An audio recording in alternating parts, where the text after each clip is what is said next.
Chapter 96, The Three Heavyweights of the Dark Mantle Organization. After traversing a short distance through the manor, Han Shao learned that the lanky man's name was Chester and that he was a bandit. Han Shao also learned about some of Dark Mantle's current situation from Chester. Dark Mantle members were separated into the three divisions: Dark Star, Dark Moon and Dark Sun, according to the amount of contributions they had made to the organization. The scattering of stars over the curtain of night represented that the Dark Star members could be found everywhere in all corners of the Empire. The Dark Moon level was only higher by one step, but they still couldn't see the light of day and could only live in the darkened corners. However, the higher level Dark Sun members could appear in the public's eye like the sun, making a brilliant appearance in the day. The three divisions of Sun, Moon and Star were further divided into 5 levels according to their contributions to the Empire. Han Shao currently held the rank of Dark Star, and the minute star on the back of his iron medallion represented that Han Shao was the lowest 1-star member of the Dark Stars. As a member's contributions to the Empire rose, the medallion would slowly accumulate 2 stars, 3 stars, 4 stars, and eventually 5 stars. One would be promoted to a Dark Moon member when they surpassed 5 stars, and then would advance to a 5th-star Moon member from a 1-star Moon member, similar to the way he advanced from Dark Star, and so on and so forth until being a Dark Star member at the top levels. Once one advanced to a higher level, not only would their monthly stipend greatly increase, but he would also enjoy more of the Dark Mantle Organization's special authority. When one made it to the highest levels like Candide, he would directly answer to the king. He would be below one person and above tens of thousands. All wealth and prosperity would be within reach. "We've arrived." Chester finally brought Han Shao to a house in the center and stopped in front of it after covering a long distance. Han Shao had released the 3 original demons along the way and discovered that there was no one here in the manor apart from Chester and himself. There were no defensive measures set up around the expansive manor at all. This made Han Shao quite confused. This room wasn't large, and Han Shao still didn't discover anything out of the ordinary after looking around. He asked Chester with a surprised expression, "Is there anything out of the ordinary here?" Hey, of course there's something different here. The entire manor is just as you saw, with no defensive measures whatsoever. This manor is just a cover. The real Dark Mantle isn't here at all," Chester explained with a faint smile, and then fumbled with something. Somehow a crack suddenly appeared on the smooth floor and revealed a bright passageway. So there was another hidden mechanism. Hey, where does this lead to?" Han Shao couldn't help but ask when he saw the passageway appear in front of him. "Come, I'll take you to the true Dark Mantle stronghold." Chester smiled and jumped down into the bright passageway, calling for Han Shao to come down as well. Han Shao felt that his landing spot was quite soft after he'd also jumped down. There were solid walls around him with strong pulses of magic suddenly coming from the passageway interior. The solid walls around them broke apart into a large door accompanied with a soft sound. A very bright passageway revealed itself in front of the two like a maze. There were several passageways intersecting with each other up ahead, and strong magical pulses emanating from the walls on the sides. There were also many namelessly strong crossbows locked and loaded, their cold sharp gleams pointing at all corners within the passageway. "Why do I feel like this place is similar a cave?" Han Shao asked involuntarily after he looked around. Chester walked out from inside and indicated for Han Shao to follow him, explaining as he did so, "Your feeling is correct. This is Mount Ord, behind the Empire's palace. This towering mountain is strictly off limits to trespassers. The stronghold of our Dark Mantle is located within the heart of the mountain. That is where security is truly the heaviest. The Empire's army is also stationed around it. As the king's secret hand in the shadows, all sorts of the Empire's talents are gathered inside, and many confidential documents are also stored as well. There hasn't been an incident for many years, and its security level is on par with the Empire's own palace." Han Shao felt that the security here was extremely high, and some of the surrounding magical pulses noticeably encompassed strong danger. He didn't dare release the lowest level demon general, the original demon, in a place like this. He could only make use of his perceptive senses to detect the various dangers concealed in his surroundings. He followed behind behind Chester and traversed a few passages. He met a few other Dark Mantle members along the way, and a few stone chambers also appeared along the way. Han Shao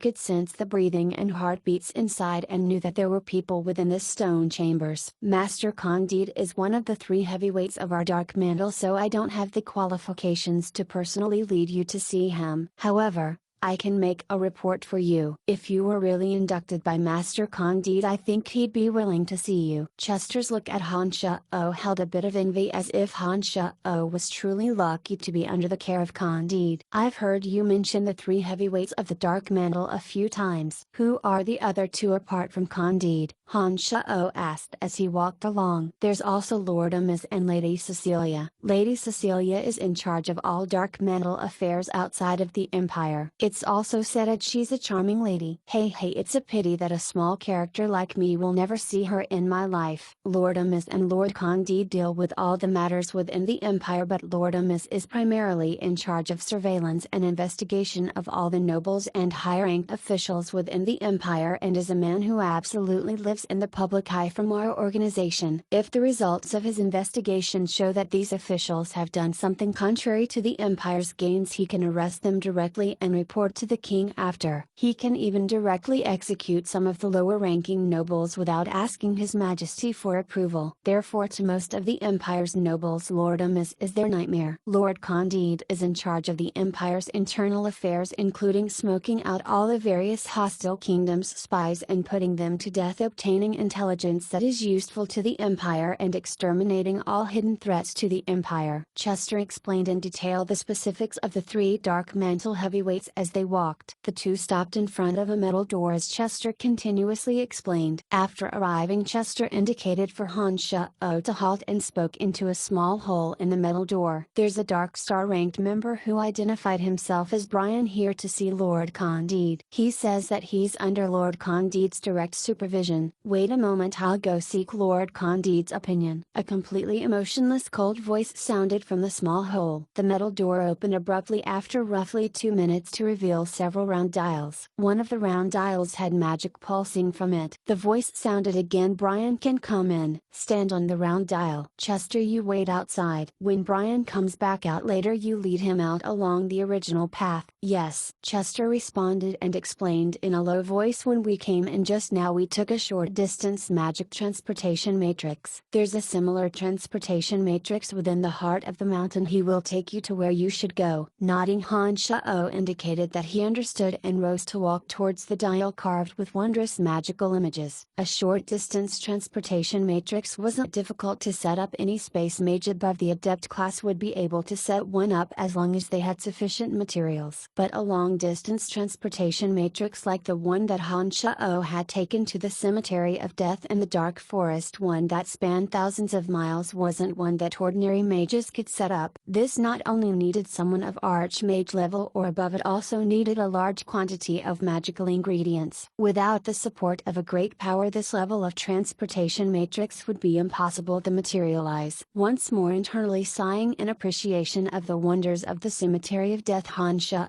stood directly on the magical dial and then reappeared in a spacious stone chamber under the operation of the matrix. This stone chamber was furnished in a very bright and comfortable manner, and was even more luxurious than the Boost Merchant Guild. Exquisite magical drawings were carved on the surrounding walls, with a few landscape paintings hanging on them as well. The chandelier above his head sparkled with a soft and brilliant light, radiantly illuminating the entire stone chamber. Candide was sitting at the table near the front of stone chamber, flipping through a scroll with a furrowed brow. As Han Shao took in his surroundings and once again rested his gaze on Candide, the latter finally put the scroll in his hand down. His hooked face turned towards Han Shao and opened his mouth to ask darkly, "What's the matter? Have you discovered something?" Nodding, Han Shao summarized the events of the past couple of days for Candide, including Duke meeting with Camilla, the conversations about the Eye of Darkness, and the son of the chief of the Griffin Legion, Clark's meeting with Duke. He relayed all these matters in their entirety. As Han Shao's explanation went on, Candide's original originally grim-looking face became even uglier and twisted. Candide remained silent without a word after Han Shao had finished speaking, his brow tightly knit together as if considering something. After a while, just when Han Shao was growing impatient from waiting, Candide broke out into a smile and said to Han Shao, "Brian, you've done very well to the point where I am astonished. It looks like you were born for this type of profession. With your strength, I'm truly surprised that you've managed to obtain so much valuable intelligence in such a short amount of time. Duke is a wind archmage and even Camilla is a dark adept mage. Clark is a great earth rider. You've obtained so much valuable information under unsuspecting circumstances. I can only use magical as the only qualifier to describe your performance. You praise me too highly." Han Shao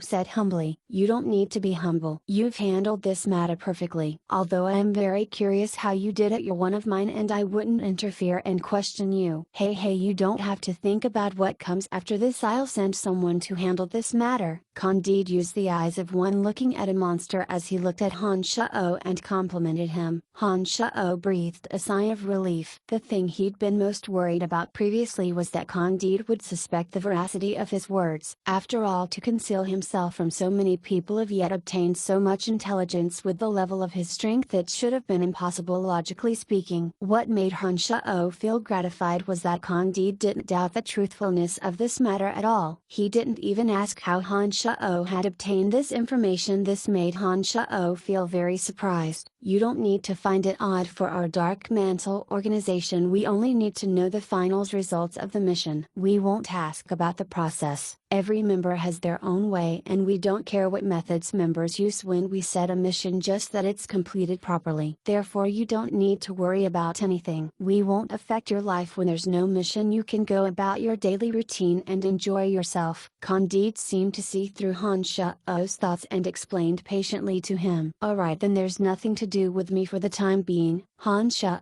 quite approved of the Dark Mantle's principles and responded with a smile. "Give me the medallion that represents your identity. I'll record this very important intelligence in your medallion and the organization's files. I have the obligation to add 2 stars for you. Some members are unable to obtain even 1 star with 10 pieces of information, but the worth of your information is enough to qualify you to gain 2 stars. Candide looked at Han Shao and smiled at him. Candide then took Han Shao's medallion and did something to it so that when it landed in Han Shao's hand again, 2 little stars had magically appeared on its back. This meant that Han Shao had directly skipped 2 levels and entered the ranks of 3rd Dark Star. "I'll be taking my leave now if there's nothing else." Han Shao was also a bit delighted to see that one mission was enough to make him a 3rd Dark Star like Chester, and smiled as he spoke. Nodding, Candide said, "Alright, you may go now, but you need to report to the organization every month. If you learn of any new intelligence that benefits or harms the Empire during this time, you can come directly and make a report. Your contributions will be calculated according to the accuracy of the intelligence and recorded in your organization files." Hey, many Dark Star members advance through the ranks in this fashion. You need to report in every month even if you have no intelligence. This allows the organization to know your status for one, and the organization will also see if there are any missions suitable for you for another. Of course you have the right to choose some missions and the right to reject some, Candide added. Han Shao nodded, indicating his understanding without saying much more, and prepared to leave. But when he reached the door, Candide seemed to have an awkward subject to disclose and called out, "Wait one moment, Brian." Halting, Han Shao turned back to look at Candide and asked in bafflement, "Is there anything else, Lord Candide?" "You must appropriately handle your relationship with Lawrence. This may have a great impact on you in the future. Lawrence's identity is much more complex than you can imagine, and I can only tell you this much. You should keep your wits about you." Candide also seemed to be in a difficult position and stopped after saying these words. "I've heard that he's the son of a finance minister. Is this what you wanted to tell me?" Han Shao had heard Lisa mention a few things about Lawrence before, and thus,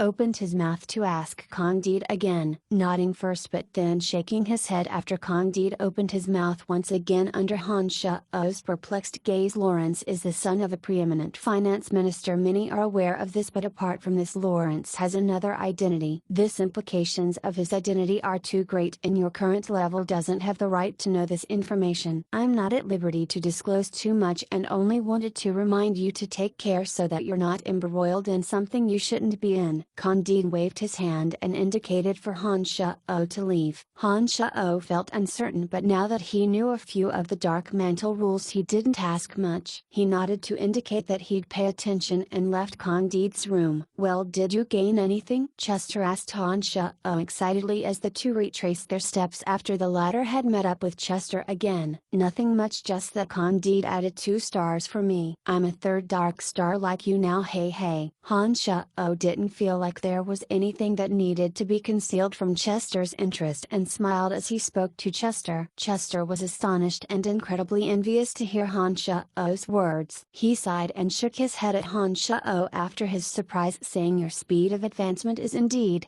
incredible with Lord Candide. I joined the Dark Mantle 3 years ago and reported 20-some pieces of information before becoming a 3rd Dark Star. You've been in the organization for not even a week and have already risen to the rank of a 3rd Dark Star as well. Comparisons are odious. Treatment is indeed different when someone is taking care of you from above. Han Shao shrugged and didn't say much with regards to Chester's reflection. Although he'd gotten the intelligence by virtue of his own strength, these types of matters were unexplainable and he simply decided not to say anything. If there's any mission that needs to be completed by 2 people in the future, can you bring me along? Just treat it as giving me a hand as well. Chester first sighed with emotion and then scratched his head, broaching this awkward subject with a bit of embarrassment.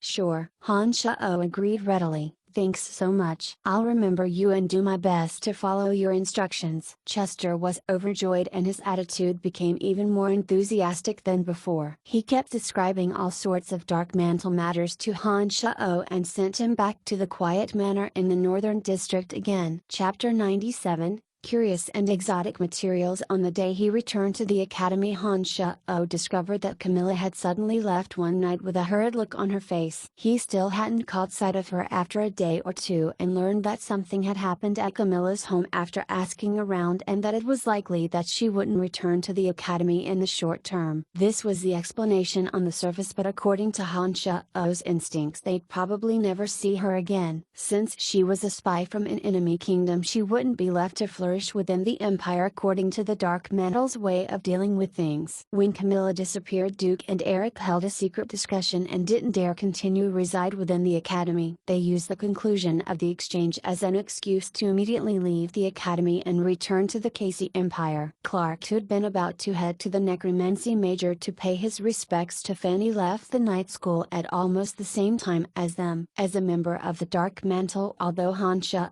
didn't know exactly what had been going on, he could be assured that it must have been Dark Mantle making a move and assuming control. Otherwise the 3 of them wouldn't have had such strange reactions and disappear without a trace in such a short period of time. Over the next couple of days, Han Shao lived a leisurely and content lifestyle. He continuously studied magical knowledge and would immediately ask Fanny if he ran into something he didn't understand. He could always obtain the right answer from Fanny, but maybe because he had trained his magical you onto the molded spirit stage, he would often blurt out the outrageous comments he'd always hidden within his heart whenever he was with Fanny. Whenever this happened, Fanny would pout and berate Han Shao, and whenever he recollected himself, he tried to find a way to salvage the situation. If he couldn't, he'd just continue playing dumb and try to gloss over the situation. When Han Shao woke up this morning, he discovered that the weather had suddenly turned chilly. Han Shao thought for a bit and felt that Phoebe should have had enough time to prepare enough rations for the dwarves to make it through the winter. Thus,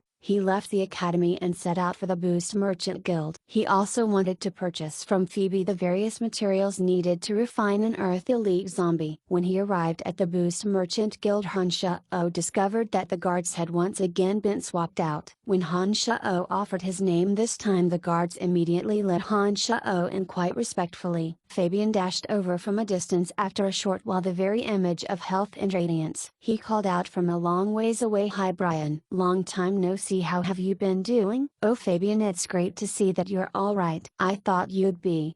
Well, since the house collapsed on you last time, Han Shao was also quite surprised by Fabian's appearance. He thought that Fabian had already died from the collapsed building thanks to the earthquake spell that had been cast when the experts of Shadow Ghost had visited last time. I hid beneath the bed last time when the house collapsed. Candace came by afterwards and found me, saving me from the wreckage of the demolished house. That's how I managed to escape. Fabian's face bore traces of jubilation from having escaped near death as he explained joyfully to Han Shao. Nodding, Han Shao looked over Fabian. You look very well now. It looks like your good luck has already arrived. Ha ha, that isn't the case, but since Grover died the men of Shadow Ghost haven't appeared again. Now that Miss Phoebe has officially taken over the guild, my life with her is much better. Although Fabian protested against the idea of good luck, the happiness on his face depicted the joy and pride within his heart. Many of the decorations and settings within the guild hadn't changed, but the guards within had all been replaced. Han Shao suddenly stopped halfway on his way further into the guild and looked at the artificial mountain on his left. He remembered that Phoebe and him had had no choice last time but to hide within one of the cracks of the artificial mountain in order to evade Ella's pursuit. When he cast his eyes upon this place again, it had obviously been spruced up. Many potted plants and flowers had sprung up in the surroundings next to it. A rocking chair and a table had even been placed by the crack in the artificial mountain as if used to admire the views around the area. How come changes have been made here? I recall that this area wasn't like this before. Han Shao looked around in surprise and turned his head back to ask Fabian. Hey, you truly are observant. This place has been redecorated according to Miss Phoebe's wishes. Miss Phoebe has forbidden others to enter this area. She comes here alone to bask in the sun, sip tea and admire the flowers when she has free time. However, I don't think the view here is that beautiful, but for some reason Miss Phoebe just likes it here, Fabian explained with a look of confusion on his face. Glancing at the crack that the two had taken shelter in together last time, Han Shao recalled the two's embarrassingly ambiguous position. His heart leapt. Could it be that Phoebe was keeping this place as a souvenir of their awkward encounter? Han Shao thought this was unimaginably queer when his thoughts traveled to this point, and he repeated that this was impossible. Phoebe was a very proud and high-spirited person, and her looks were exquisite, not to mention that she held the Boost Merchant Guild in her hand at the moment. Rationally speaking, she wouldn't give heed to a minor student from the Babylon Academy of Magic and Force. Fabian had already brought Han Shao to the lobby when he was thinking this. The former then called over a maid to serve tea and snacks, then left to ask Phoebe to come see Han Shao. Phoebe walked in wearing a simple white and practical training outfit. There were faint traces of sweat on her forehead. She seemed to be rather thirsty as she walked in front of Han Shao, poured an empty cup full of tea and only focused her beautiful eyes on Han Shao after taking a few sips. You're here for the rations, right? Nodding, Han Shao smiled. Of course, why else would I come to the guild if not for the rations? Phoebe curled her lip in a pretty fashion and rolled her eyes at Han Shao, saying unhappily, can't you just come to see me, your friend? Laughing out involuntarily, Han Shao teased, it's only been a few days since we last saw each other and you've just taken over the guild. You must be very busy. I'd like to come see you but was worried that you didn't have the time. Humphrey, not having thought of me is not having thought of me. Don't make excuses. Phoebe's graceful and long neck lifted. She seemed to be a bit put out at Han Shao.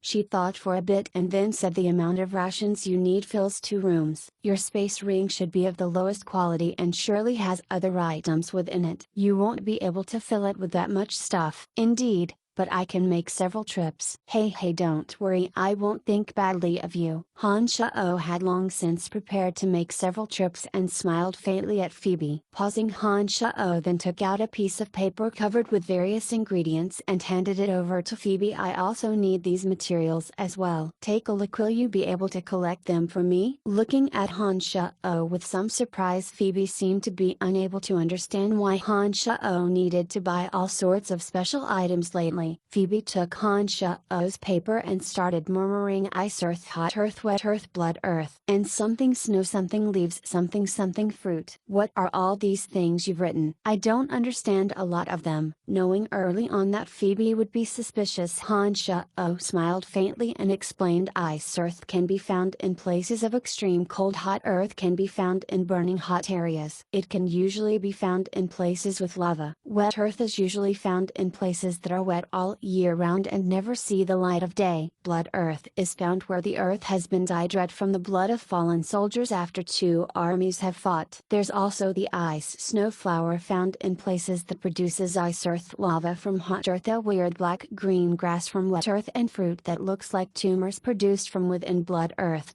Phoebe's expression grew more and more confused with Han Sha'o's explanations as he described the items on the list. Although the names of these items would be different from the names in Chu Kanglen's memories, they should be the same shape and have the same characteristics with names that Phoebe knew. There were also a few items that even Phoebe had never heard of before, and she said that she'd have to inquire with other people after Han Sha'o's detailed explanations. When Han Sha'o had reeled off the 13 ingredients needed to form an Earth Elite zombie, Phoebe felt completely woozy from Han Sha'o's assorted collection of ingredients. If it wasn't for the fact that this person was Han Sha'o, Phoebe likely would have not been able to hold herself in until now. She said with a bit of temper, "What do you need all these random ingredients for? If you aren't willing to tell me, I won't help you." Looking at Phoebe in resignation, Han Sha'o saw that she was rather huffy and seemed to be in a bad mood. He spoke an incantation and the bone-wielding little skeleton materialized in front of Han Sha'o. Under his command, the little skeleton dashed back and forth the great hall with an extremely nimble body, finally sending the bone dagger in his hand towards Phoebe. Phoebe gave a great start of fright as fighting ore flared from her long sword, clashing with the little skeleton's bone dagger. The bone dagger spun and returned to the little skeleton's hand. Han Sha'o opened his mouth to ask, "What do you think are the differences between this little skeleton and the skeletons summoned by ordinary necromancers?" "No difference, but that this one is incredible. I've long since seen skeletal warriors summoned by necromancers. There is a difference of heaven and earth between them and your little skeleton. I can feel that your skeletal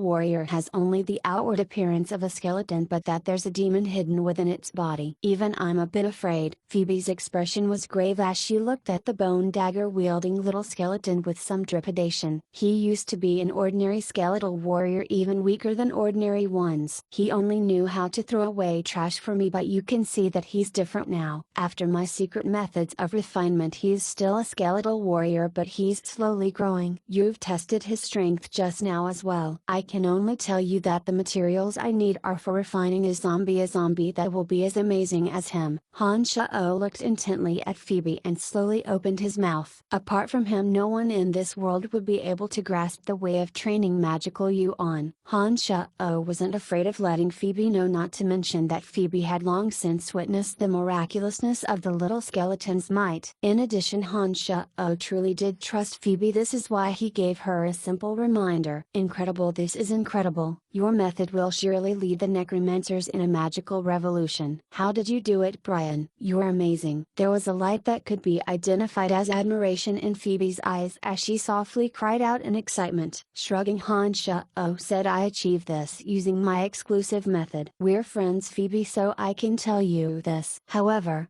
you probably know that if anyone else learned of this matter, it will bring me trouble. Therefore I hope you can keep this secret for me." "You've never told anyone apart from me?" Phoebe first started in astonishment and then looked at Han Sha'o with a bizarre look. Nodding, Han Sha'o said firmly, "Absolutely not." A streak of faint red magically appeared on her stunning cheeks. Phoebe promised joyfully to Han Sha'o, "All right, I won't speak of our secret even if someone threatens my life. You can be certain of that." "Thank you, Phoebe, I'll remember this favor. I hope you can purchase these special items for me. I know that only large guilds like yours can traverse cities and obtain these sort of items from all over the empire." Han Sha'o was a bit touched as he said sincerely to Phoebe, "No problem, I'll try my best. I'm thinking that these items will cost plenty of gold. You'll need to prepare enough gold coins." Hey, I'm not doing this for you for free." Phoebe winked a bit playfully at Han Sha'o and teased him with a faint smile. In the beginning, Han Sha'o had felt that Phoebe was a coldly arrogant person who was difficult to get along with. However, As time went on and the two went through several experiences together, he discovered that this cold haughtiness was just the face that Phoebe put on for outsiders. Once she made a true friend, she was easy to talk to and would no longer display any hoity-toityness. This also made Han Shao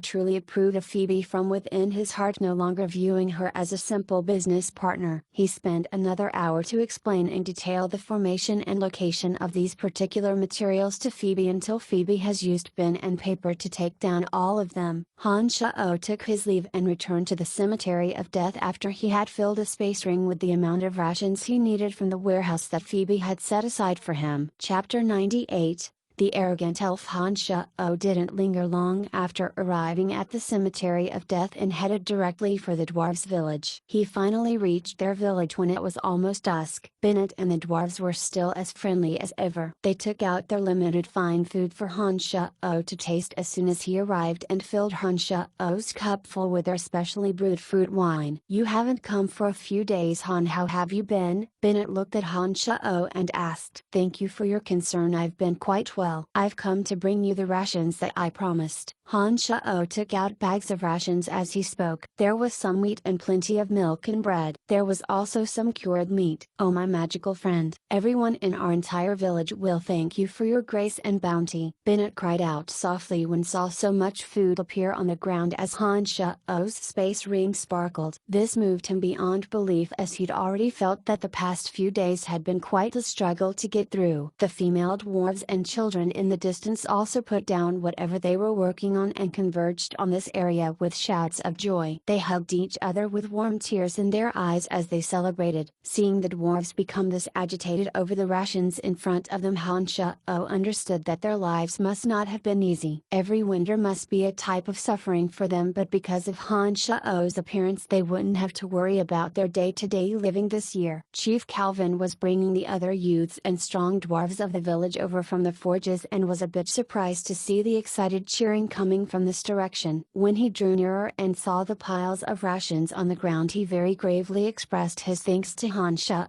"Elder, this is only the first delivery. My space ring can only hold so much. I think I'll be able to bring all the food you need with a few more trips." "Don't worry, Elder, I'll bring over the next batch of food as soon as possible. I think all of you won't have to worry about rations this winter." Han Shao responded humbly and smiled as he explained to Calvin. Some noises sounded from outside the village at this moment as the dwarves standing guard outside the village brought a few elves in. These elves were wearing clothes with intricate detailing and had flowers and grass woven into a circlet decorating their heads. They held bows or magic staves in their hands, and all the males and females were equally beautiful and handsome. "Dearest dwarf friends, we've brought beautiful jewels with us that are enough to trade for the weapons you've forged. We'll use those weapons to scare off all the man-eating monsters away from here. Are you willing to sell the weapons to us?" The foremost young elf opened his mouth and spoke gracefully. He wore a green bow on his back and faint magical pulses came from the bow. It seemed that this bow was a magical weapon. This made Han Shao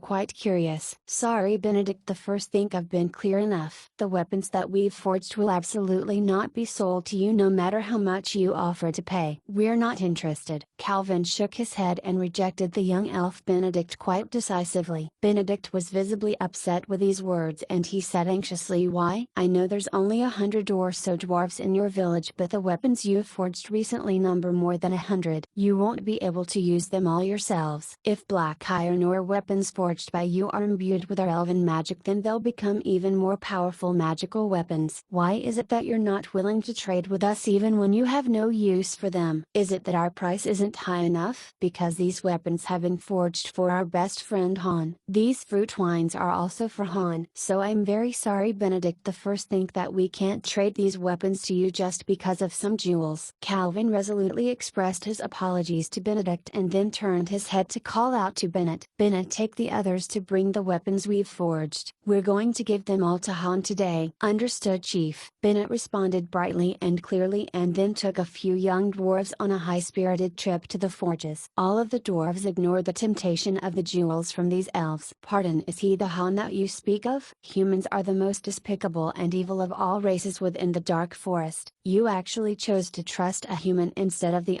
voice of nature? Elder Calvin, you can't do this. When the elves saw Calvin point at Han Shao and direct Bennett and the others to give the forged weapons to Han Shao, they immediately started complaining with an infinite amount of suffering. Han is different from other humans. We trust him and help each other. So I'm truly sorry, Benedict the First. Don't think we'll be able to trade these weapons to you. Calvin was unmoved by Benedict's complaints and said stubbornly, the last time he'd left the dwarf village, Han Shao hadn't thought of using rations to trade for the dwarves' weapons at all. Except the dwarves would only accept Han Shao's rations if they undertook such a transaction. Who would have thought that the elves would eye this batch of dwarf forged weapons interspersed with black iron or not too long afterwards? What made Han Shao surprised was that the dwarves had already repeatedly rejected Benedict's sincere trading request and had solidly kept the weapons for Han Shao.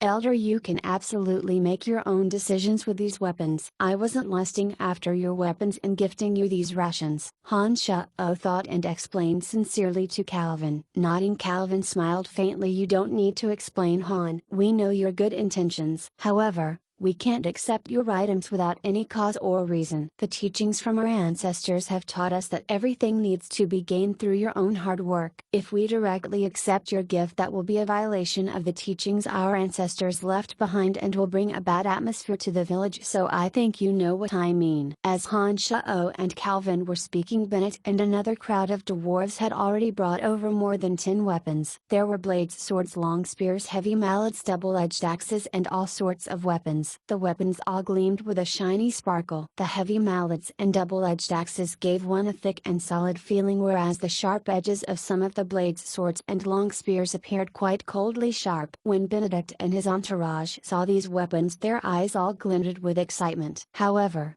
just as they were overcome with emotion, Han Shao sighed with resignation and said, since the elder has spoken, then I'll have to hesitantly accept these. Under the greedy gaze of Benedict and the other elves, these 10 or so black iron or infused dwarf forged weapons all made their way into Han Shao's space ring after he'd spoken. This human friend, I wonder if you're willing to trade the dwarf forged weapons to us? We've been preparing for a great battle recently and are going to suppress the presence of the forest trolls. If we have these weapons and our elven elders imbue it with magic, they will become astonishingly powerful magical weapons. The strength of experts like us will be greatly increased. We're willing to use jewels to trade with you. What do you think? A flash of disappointment streaked through Benedict's eyes when he saw the weapons make their way into Han Shao's hands. He thought for a bit and then seemed to suddenly think that it'd be easier to trade with Han Shao, and so immediately spoke with some excitement to Han Shao.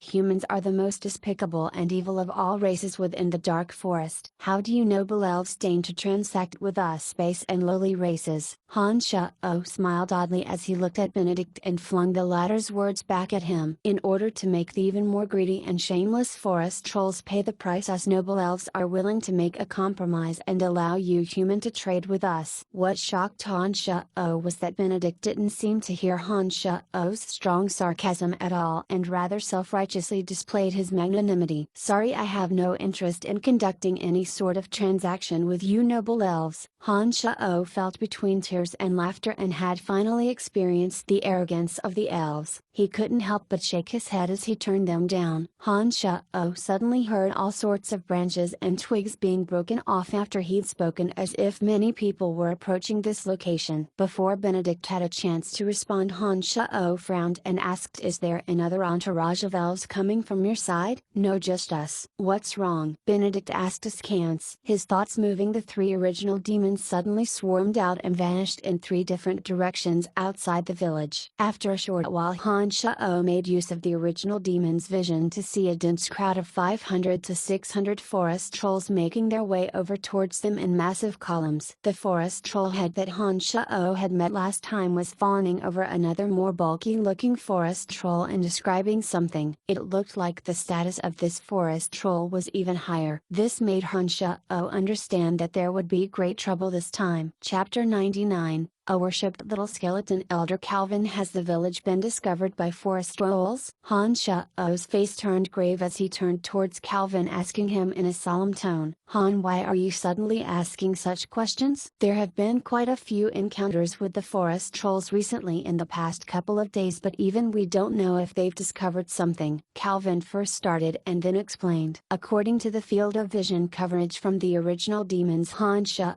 discovered that the current amount of forest trolls present numbered around 500 or 600 this time. There were forest trolls, warriors, hunters and priests. They all advanced in an orderly fashion and coordinated with each other in exceedingly reasonable ways. This indicated that this batch of forest trolls must surely come from a strong faction. 500 to 600 forest trolls grouped with the right amount of troll hunters and priests would make for a sizable force. There were only 50 or 60 dwarves who were strong enough to participate in this battle within the village. Add to that Han Shao and a few elves, their strength was completely subpar to that of the forest trolls. This made Han Shao understand that it would truly be tough to tide over this time's danger. 500 to 600 forest trolls are headed in this direction. It looks like your village has truly been exposed. Han Shao sighed lowly and slowly revealed the truth. Benedict had listened to Han Shao's words with some disbelief, but the group of dwarves that Calvin was leading immediately panicked upon hearing that 500 to 600 forest trolls were headed their way. They were at a loss of what to do and proposed wild plans. What to do? What should we do? An iron mallet waved in Bennett's hands as he gave a glance at the female and children behind him, appearing very worried and resigned. The dwarves weren't a race that was cowardly and afraid of danger, but they couldn't be irresponsible towards their females and children. When danger arrived, their first thought would be how to protect the women and children. Chief Calvin, I know that your village is hidden within a mountain valley. Are there any other ways of leaving the valley? No matter how suitable the valley is as a place to reside, I think we need to evacuate as quickly as possible. We'll be hard pressed to fight against 500 to 600 forest trolls. Han Shao tried persuading. Calvin's brow was knit tightly as he appeared quite anxious. After thinking for a while, he spoke to Bennett first. Go assemble all the villagers and have them pack their belongings and prepare to leave from the rear side of the mountain valley. We'll stay back and see if we can bring some retribution to these villains. Bennett immediately left with Calvin's orders, calling out continuously towards the small houses in the back of the village, exhorting all the villagers to pick up rations and weapons and to temporarily leave everything else behind. At this moment, the two dwarves who had been standing guard outside finally rushed in with looks of panic. They started yelling out loudly before arriving where the chief stood. Bad news, terrible news. A lot of forest trolls are headed our way. They're everywhere within the shrubbery. Benedict had been a bit hesitant but no longer doubted Han Shao's words now. The group of elves with Benedict as their leader all unsheathed their weapons and wiped them down with calm expressions. Benedict held the bow behind his back in his hand, appearing ready for combat at any time. The forest trolls are the natural rival of us elves. I'd like them to taste of our power this time. Benedict didn't display any signs of fright and rather spoke with eagerness. By this time Bennett had already finished giving the dwarves behind him their orders. Utilizing his original demons, Han Shao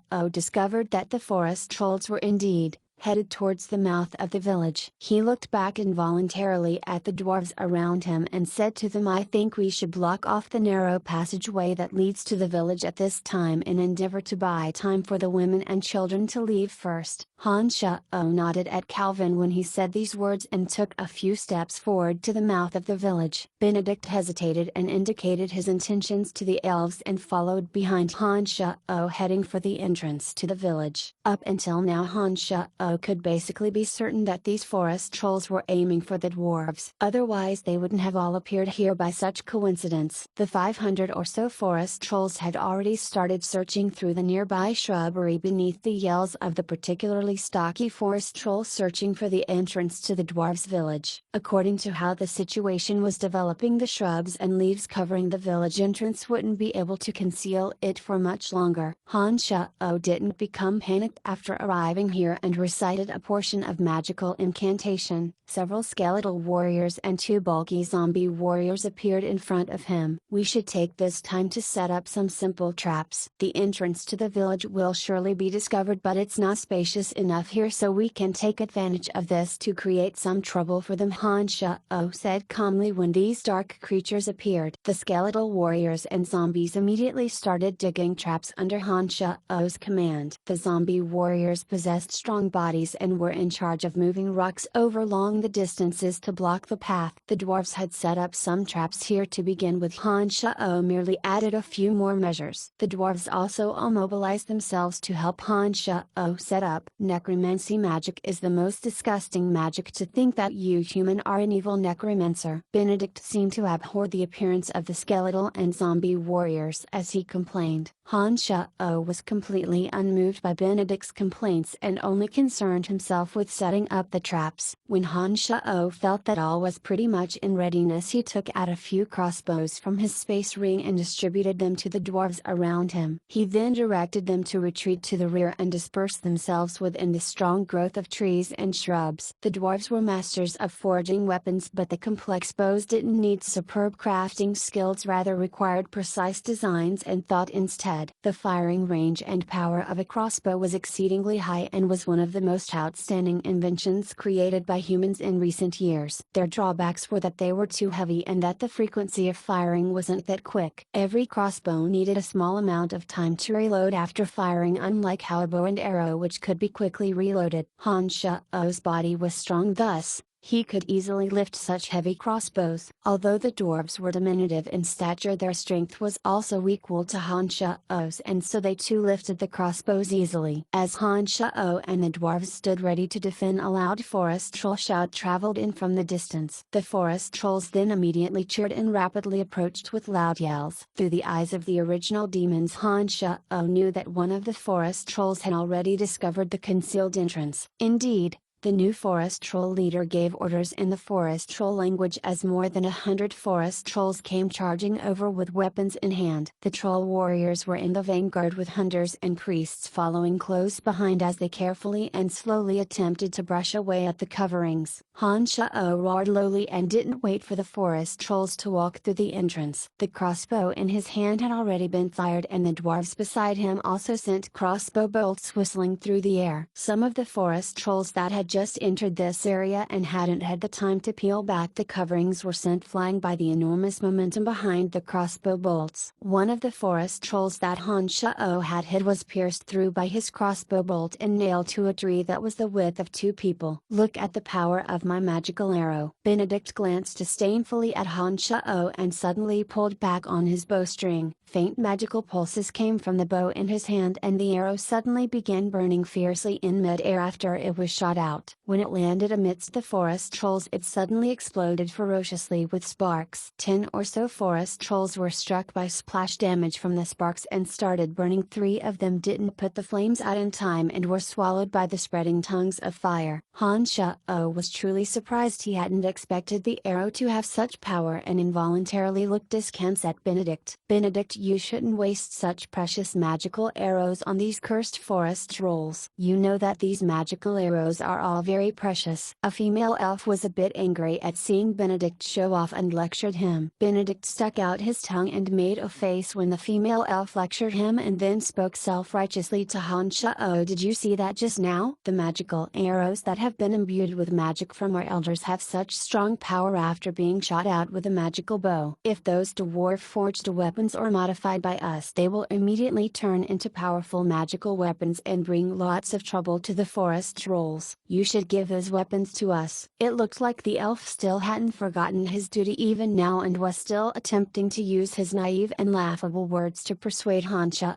It was a pity that apart from flicking him a glance in the beginning, Han Shao paid no more attention to him and most calmly gave a few orders to the dwarves around him. After the first batch of forest trolls paid a heavy price and casualties, they were much more cautious the second time around. They first had the troll warriors approach, and then the priests added blessings on them, making their bodies more nimble and strong. The enhanced forest trolls immediately shoveled away the weeds at the entrance with great enthusiasm. At this moment the crossbows in Han Shao's and the dwarves' hands continuously shot out across the tall grass, but whenever their crossbolts appeared, the long spears of the troll hunters would rake through the air, also falling on Han Shao and the dwarves' hiding place. But because the crossbows had a longer firing range, this caused the forest trolls' judgment of distance to be off the mark. The long spears fell and rose in front of the group without causing any damage to them. After paying the price of the lives of a few more troll warriors, the forest trolls finally cleared away the obstacles to the village entrance. With another loud yell, the forest trolls raised their weapons and charged in with large steps. The traps set at the entrance to the village started displaying their lethality. The forest trolls out in front all fell into deep holes with sharp sticks in the bottom, and they lay there moaning in pain. The entrance to the village was finally overcome, but not without the mounting forest troll death toll and casualties. There are simply too many forest trolls. I think we should retreat. Han Shao looked at the village entrance thronging with forest trolls and understood that the difference between the two was simply too great. He shook his head and sighed. Benedict also displayed his fright at this time and nodded in agreement with Han Shao's words. Yes, I think we should retreat first and wait for me to go back to the tribe to alert our people. When our people arrive, these cursed villains will pay a painful price. When Han Shao and Benedict said so, the 10 or so dwarves around them seemed to be a bit dejected as they all laid down their weapons. One of them said, "The chief said that we should listen to Han. If Han wants us to retreat, then we'll retreat." Han Shao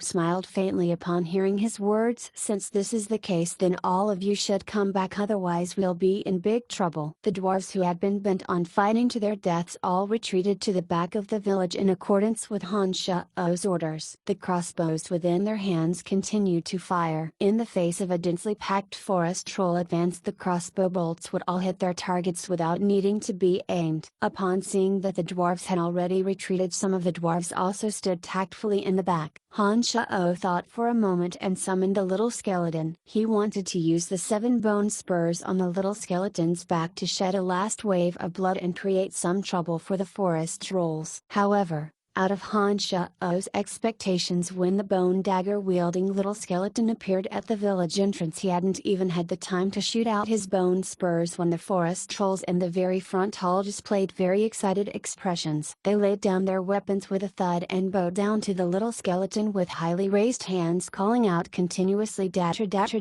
datter." Han Shao was flabbergasted and stunned where he stood. He didn't know why the forest trolls were worshipping the little skeleton so faithfully. Chapter 100, The Demon's Representation. Datter dattera. The forest trolls on the outskirts also bowed down reverently in the din of the forest trolls' shouts and began shouting loudly as well. What's going on? Not only Han Shao but the dwarves and elves around them were also astonished by the sudden change. One of the dwarves asked in sudden stupefaction. "The skeletal warrior with wings seems to be similar to the demon that the forest trolls worship. This demon is innately evil and loves to seize everything. I've heard elders within the tribe mention that the demon the forest trolls worship is called Dattera." Benedict seemed to recall something at this point and suddenly cried out. Not too far in the distance, a forest troll priest so old that it seemed like it would close its eyes in final slumber at any moment crawled swiftly towards the little skeleton on its knees. Han Shao was rather taken aback that he crawled pretty fast and had reached the little skeleton in a short while. The old forest troll priest murmured some things in the forest troll language at the little skeleton.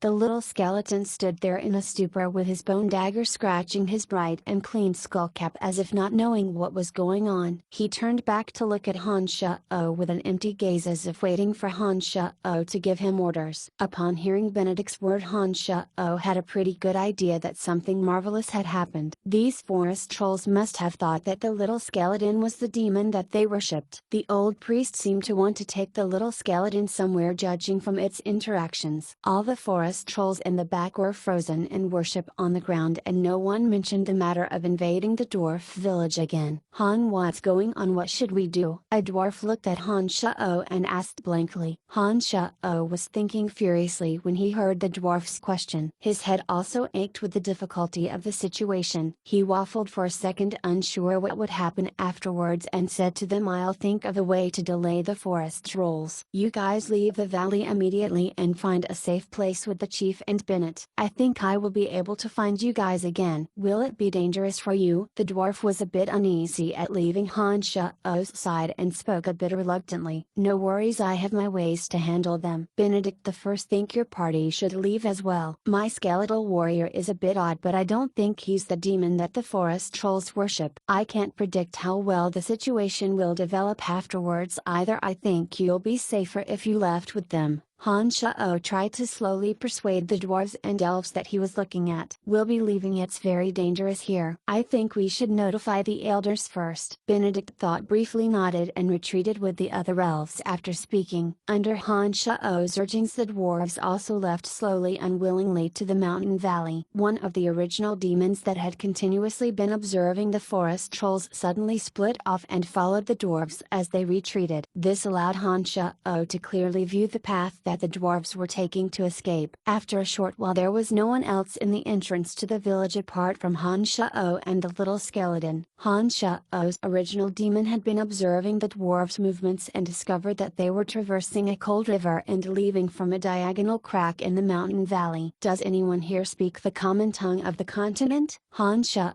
walked out from the back and stood beside the little skeleton, asking in the language of the humans. The old priest that had been kneeling in front of the little skeleton and talking to him in the forest troll language suddenly looked up at Han Shao using the language of the humans in a slightly unpracticed manner. "You are with the mighty Datra. Why are you a tricky human? Are you sure that he's the same as your Datra?" Han Shao didn't know whether to laugh or cry as he shook his head and asked oddly. The face of the forest troll was a ghastly green, and the dry skin that hung all over his body was like old tree bark that had been withered by the wind and rains for many years. He displayed a look of extreme contempt and said, "Of course I wouldn't be wrong. This is the representation of the divine Datra on this earth." As the old priest spoke, he solemnly took out a treasured ancient scroll from a leather bag. The scroll was slowly unfurled as his wizened hands opened it. Apart from a few squiggly lines in the forest troll language that were hard to make out, it was a picture of an enormous skeleton with wings on its back. The skeleton's bones were a pure white and the wings on its back were bare of feathers. Based on the photo, the wings truly did bear a great deal of resemblance to the bone spurs on the little skeleton's back. There was a barren mountain peak beneath this large white skeleton's foot, with all sorts of gold, silver and jewelry piled up on the mountain peak, including some jewels that looked quite precious. The white skeleton had an empty socket for one eye and a black eye patch covering the other, the outfit of a single-eyed pirate who would burn, raid and loot. "This is the appearance of our mighty Datra. We wouldn't be wrong. He is the representative of Datra in this world and will lead us to even more gold, silver and jewelry. We'll have so many jewels and food that we will never starve. The mighty Datra will lead our tribe to seize the lands of the tricky humans." The tone of the old forest troll priest had become strangely fervent and he shouted loudly. Apart from being slightly smaller and not pure white, the little skeleton was indeed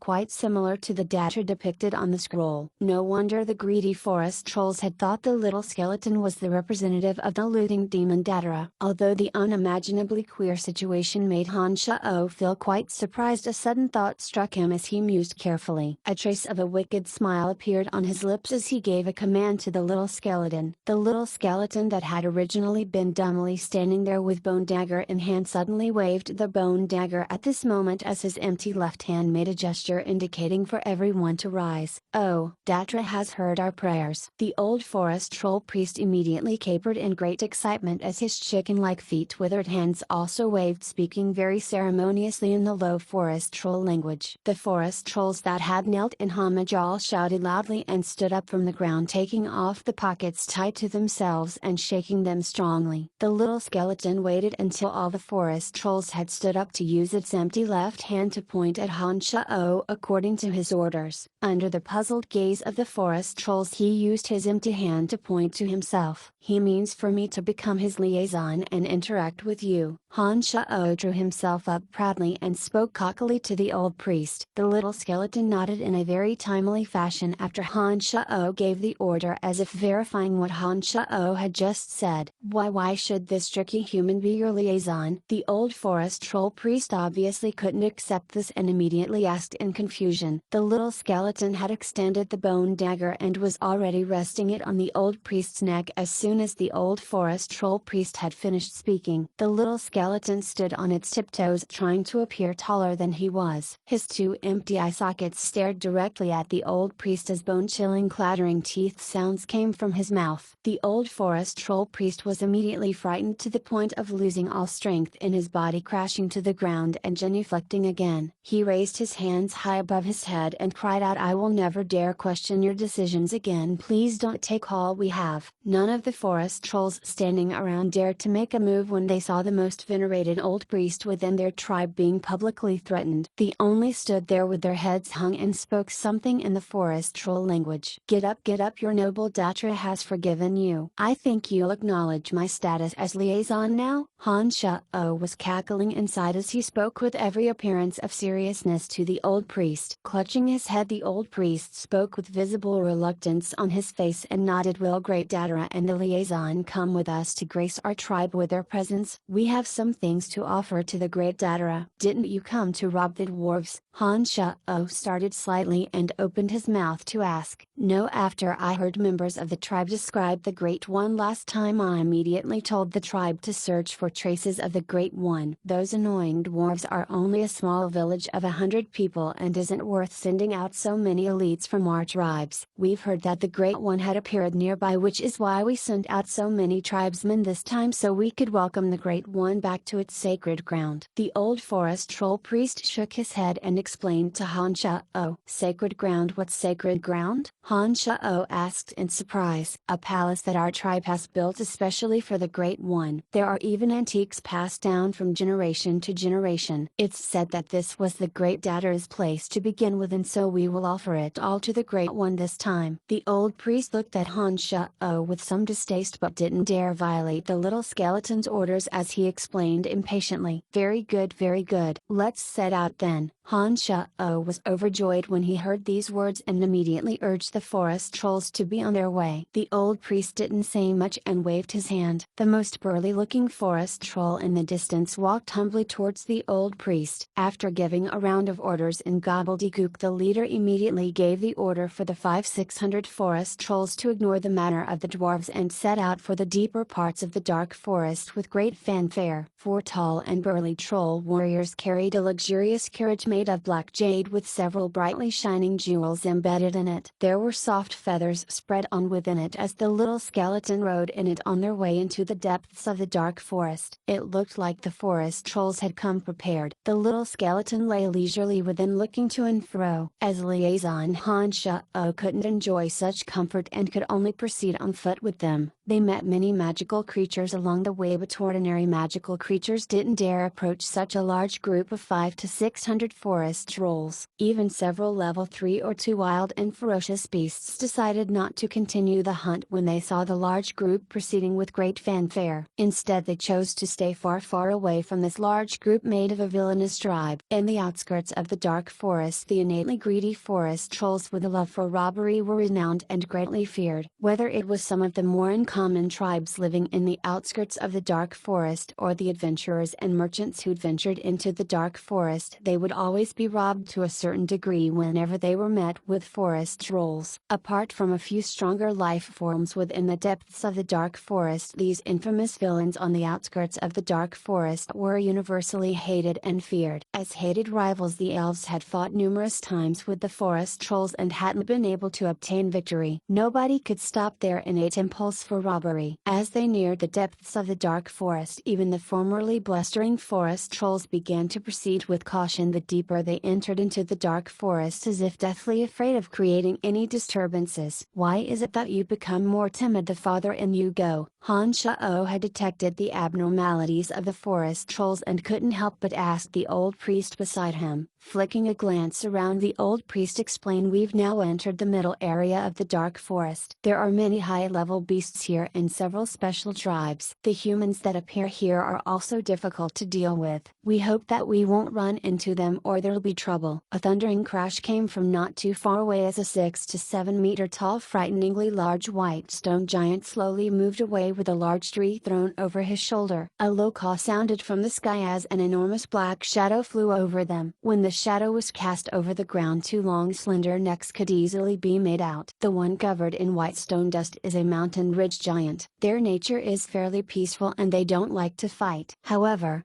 If you make him angry it'll be a disaster. What just flew overhead was the lowest level twin-headed dragon. They're actually not dragons, just a level 2 magical creature, but they can spit out venom and are tough to deal with. The old priest spoke up in explanation upon seeing Han Sha-O's astonishment. Nodding, Han Sha-O sighed with great appreciation. I finally understand why you dare act wildly only in the outskirts of the dark forest.